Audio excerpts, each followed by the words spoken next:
एक गांव में सुरेखा अपने बेटे के साथ रहा करती थी। सुरेखा अपने बेटे की शादी एक शहरी लड़की से करना चाहती थी, क्योंकि उसे गांव की लड़कियां ज्यादा पसंद नहीं थी। एक दिन सुरेखा के घर पर उसकी बहन विमला आई। विमला को देखकर सुरेखा काफी खुश हुई, क्योंकि विमला शहर में रहा करती थी। इस पर सुरेखा ने कहा, अरे विमला, बड़े दिनों बाद गांव आना हुआ। अरे तुम्हें तो पता ही है, शहर में बहुत सारे काम होते हैं, इसी वजह से नहीं आ पाई। वैसे तुम बताओ, तुम कैसी हो? अरे मैं तो ठीक हूँ, बस अपने बेटे के लिए एक शहरी बहू चाहती हूँ। क्या तुम्हारी नजर में कोई लड़की है? अरे हाँ हाँ, क्यों नहीं। मेरी नजर में मेरी सहेली की बेटी है। अगर तुम बताओ तो मैं रिश्ते की बात चलाऊं। वो लड़की बहुत ही सुशील है। ये सुनकर सुरेखा बहुत खुश हुई और उसने कहा, अरे ठीक है, तुम रिश्ते की बात चलाना। इसके बाद विमला वहां से चली गई और उसने उन लोगों के घर पर जाकर रिश्ते की बात चलाई। शीतल के घर वालों को सुरेखा का बेटा आनंद पसंद आ गया और सब लोगों की मर्जी से उन लोगों की धूमधाम से शादी हो गई। शीतल बहुत ही सुंदर थी, जिस वजह से सुरेखा काफी ज्यादा खुश थी कि आस पड़ोस में उसकी बहू के जैसा कोई नहीं है। अगले दिन शीतल ने साड़ी और वन पीस का ब्लाउज पहना, जिसमें वो बहुत सुंदर लग रही थी। सुरेखा ने जब शीतल को देखा तो कहा, अरे वाह बहू, तू तो बहुत ही सुंदर है। तेरे जैसी यहाँ कोनो नहीं है। मैं तो तेरे जैसी बहू पाकर बड़ी खुश हो गई। आज कुछ आस पड़ोसी आ रहे हैं, तो उनके सामने अच्छे से पेश आना। जी मॉम, फिक्र नॉट। दोपहर के समय आस पड़ोस की औरतें सुरेखा की बहू शीतल को देखने के लिए आई। जब उन्होंने शीतल को देखा तो उसकी पड़ोसन रीमा ने कहा, अरे वाह सुरेखा बहन, तुम तो बहुत ही सुंदर बहू लेकर आई हो। ऐसी तो यहाँ कोई नहीं है। अरे होगी क्यों नहीं, आखिर शहर से जो आई है। तुम्हें पता है ना, शहर में कितनी सुंदर लड़कियां होती हैं। अरे हाँ हाँ, वो तो दिख ही रहा है। तुम तो हीरे जैसी लेकर आई हो बहू। ये सुनकर सुरेखा बहुत ज्यादा खुश हुई, क्योंकि वो अपनी तारीफ ही तो चाहती थी। वहीं दूसरी तरफ शीतल को गांव रास नहीं आ रहा था, क्योंकि वो शहर में पली बड़ी थी, जिस वजह से उसे काफी दिक्कतों का सामना करना पड़ रहा था, क्योंकि गर्मियों का सीजन चल रहा था। शीतल अपने कमरे में अपनी साड़ी से हवा कर रही थी और बड़बड़ा रही थी, ओह माय गॉड, यहाँ कितनी गर्मी है, एक कूलर भी नहीं है। मेरी मॉम ने तो कहा था गांव एसी से बेहतर होता है, पर ये गांव तो खटारा है खटारा। अब मैं क्या करूं?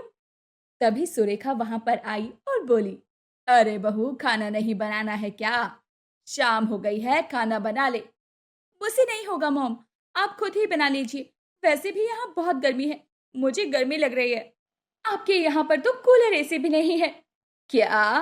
कूलर एसी गांव में? ये सब नहीं होता है गांव के अंदर। अरे हम लोग पेड़ के नीचे बैठ जाते हैं। ओह नो, फिर मैं कैसे रहूंगी? मुझे तो कूलर या फिर एसी चाहिए, वरना मैं यहाँ नहीं रह सकती। अरे ये तू क्या कह रही है बहू? माना तुम शहर की हो, पर अब तुम्हें गांव के तौर तरीके सीखने पड़ेंगे, क्योंकि अब तुम गांव आ गई हो। ये सुनकर शीतल काफी ज्यादा परेशान हुई। वहीं सुरेखा वहां से चली गई। धीरे धीरे समय गुजर रहा था। गर्मी बढ़ती जा रही थी, जिस वजह से शीतल ने अब साड़ी पहनना छोड़ दिया था और अब वो सूट में घूमने लगी, जिससे आस पड़ोस की औरतें तरह तरह की बातें बनाने लगी। अरे देखो देखो, ये तो सुरेखा की बहू है ना। ये किस तरह से सूट में घूम रही है। हमारी बहू है जो हमेशा साड़ी में रहती है। वहीं जब ये चीज सुरेखा ने देखी तो वो काफी ज्यादा परेशान हुई। हे राम, ये क्या कर रही है ये?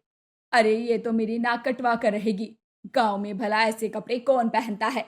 और सुरेखा ने शीतल को अपने पास बुलाया और उससे कहा, शीतल, ये तुमने क्या पहना है? गांव में बहुएं ऐसे कपड़े नहीं पहनती। मुझे कुछ नहीं पता, मैं शहर की हूँ तो मैं ये सब पहनती हूँ।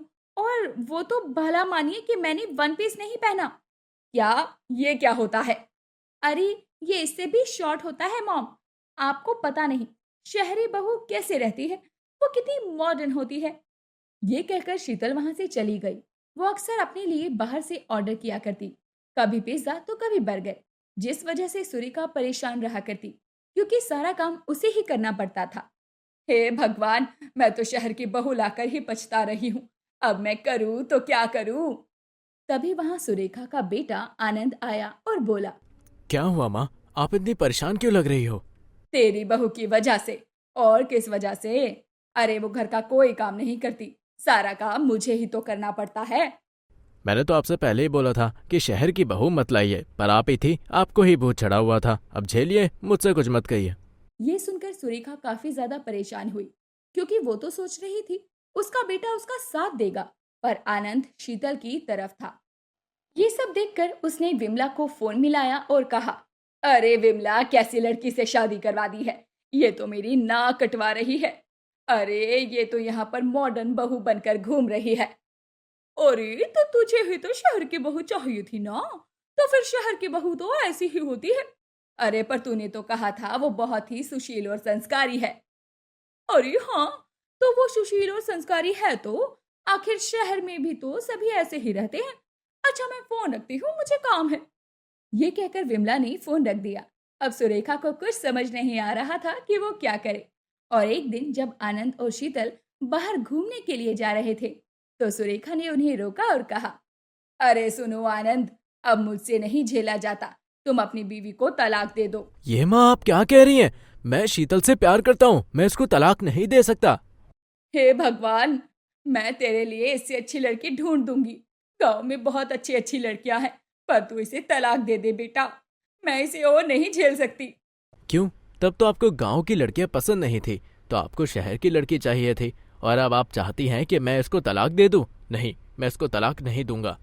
ये सुनकर सुरेखा को अपनी गलती का एहसास हुआ, क्योंकि वो गांव की लड़कियों को अक्सर बेकार समझा करती थी। उसे गांव की लड़कियों में कमी ही नजर आती थी और उसने कहा, अरे मुझे माफ कर दे बेटा, पर मुझे क्या पता था कि शहर की ऐसी होगी। अगर पहले पता होता तो मैं कभी भी शहर की बहू नहीं लाती। ये सुनकर आनंद और शीतल मुस्कुराने लगे। उन लोगों को मुस्कुराता देखकर सुरेखा काफी हैरान हुई और आनंद ने कहा, आप परेशान मत होइए माँ, ये सब तो हमने आपको सबक सिखाने के लिए किया था। शीतल ऐसी नहीं है, वो तो बस आपको समझाना चाहती थी कि शहर की लड़कियां ऐसी होती हैं। क्या? मैं कुछ समझी नहीं। इसके बाद आनंद ने सुरेखा को सारी बात बताई और कहा, शीतल ये सब मेरे कहने पर कर रही थी, क्योंकि मुझे पता था कि आपको शहर की बहू का भूत चढ़ा हुआ है, और मैं इसे ही उतारना चाहता था। और अब आपको पता लग गया है ना, शहर की बहुएं कैसी होती हैं। हाँ हाँ, मुझे पता लग गया। मैं तो गांव की ही बहू चाहूंगी। शीतल मुझे माफ कर दे। कोई बात नहीं माँ जी, मैं भले ही शहर में रही हूँ, पर मेरी माँ ने मुझे बहुत अच्छे संस्कार दिए हैं। वो तो मैं ये सब इनके कहने पर कर रही थी। ये सुनकर सुरेखा की जान में जान आई और अब शीतल एक संस्कारी बहू बनकर रहने लगी, जिससे सुरेखा काफी ज्यादा खुश थी।